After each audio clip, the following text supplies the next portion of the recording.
నమస్తే సార్. నమస్తే. ఉంటుంది. ఎయిమ్స్‌లో చదివిన ఒక ఫేమస్ డాక్టర్ ఉన్నారు. పేరు చెప్పను గానీ నాకు బాగా తెలుసాయన. ఆయన ఏం సర్జరీ చేయాలన్నా ఖచ్చితంగా ముహూర్తం చూస్తారు. అండ్ ఇప్పుడు మన వాళ్ళే ఏదైనా శాటిలైట్ రిలీజ్ చేయాలన్నా, లేకపోతే దానికి సంబంధించి రాకెట్ రిలీజ్ చేయాలన్నా, ఏం చేయాలన్నా ఫస్ట్ ఒక టెంపుల్ సెంటిమెంట్ ఉంది వాళ్ళకి. అక్కడ పూజ చేయంది అమ్మవారికి వాళ్ళు వెళ్ళరు.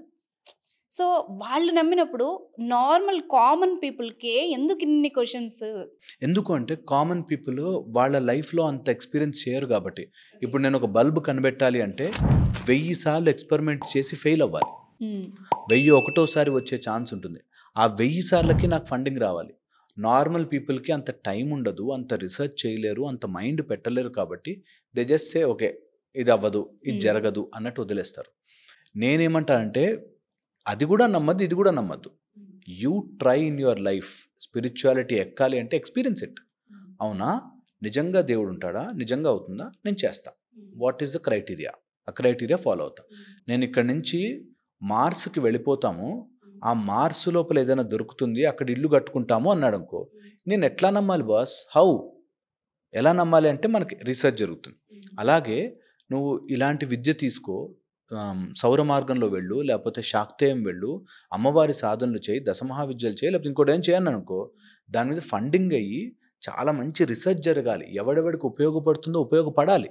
కొంతమందికి నిజంగా ఉపయోగపడదు. కొంతమందికి నిజంగా ఉపయోగపడదు. నా ఫ్రెండ్ ఒకతను ఉన్నాడు. ఓకే. ఏమో బాస్ ఈ మోటివేషన్ అంతా నాకు సెట్ కాదు అన్నాడు. ఓకే. నేను ఒకవేళ మెంటల్ హాస్పిటల్ పెట్టాననుకో, ఏంటో బాస్ నాకు మెంటల్ లేదు అని అనకూడదు. మెంటల్ ప్రాబ్లం ఉన్నవాడికి అది యూజ్ అవుతుంది కదా. అలాగే నిజంగా స్పిరిచువాలిటీ యూజ్ చేసుకునేవాడికి యూజ్ అవుతుంది. ఓకే. అలాంటి వాడిని నువ్వు సైన్స్నే నమ్ము, సైన్సే ఇది అని చెప్పకూడదు.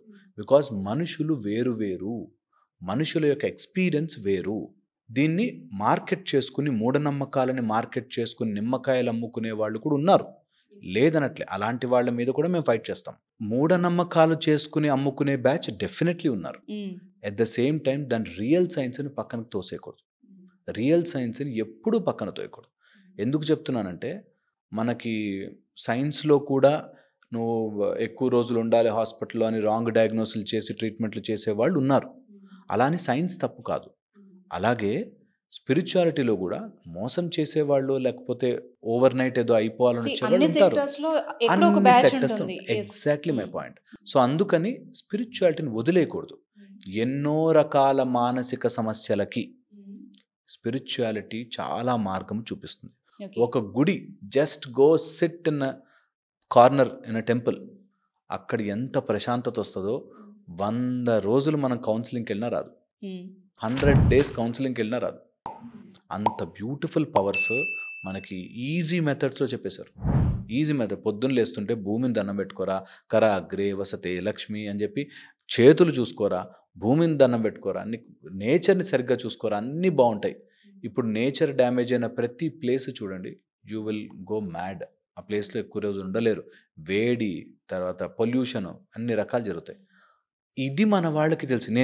నేను నా స్టడీస్ నాకు అర్థమైనంత వరకు ఏం తెలుసా, మన వాళ్ళకి టెక్నాలజీ పెంచడం చాలా ఈజీ ఉండింది. ఎందుకు పెంచలేదంటే దీనివల్ల ఏమో అనిపిస్తుంది.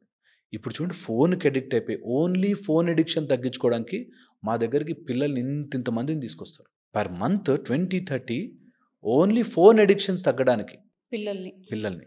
అది కూడా ఏంటి, నేను యాజ్ అ సైకాలజీ కౌన్సిలింగ్కి, రియల్గా సైకాట్రిక్ డాక్టర్స్ దగ్గరికి, ఎండి సైకాట్రిక్, నా టీంలో ఎండి సైకాట్రిక్ డాక్టర్స్ వాళ్ళందరికీ వెళ్తే అసలు ఆశ్చర్యం వేస్తుంది. ఫోన్లు మనల్ని తినేస్తున్నాయా అని. ఒక అతనికి కాఫీ పిచ్చి. ఆ కాఫీ సాయంత్రం 4:30-5కి కాఫీ తాగకపోతే పిచ్చోడు అవుతాడు. అంటే ఒక కాఫీ మనిషిని కంట్రోల్ చేసే అంత మానసిక సమస్యలతో ఉన్నాం. ఒక గ్లాస్ ఆఫ్ కాఫీ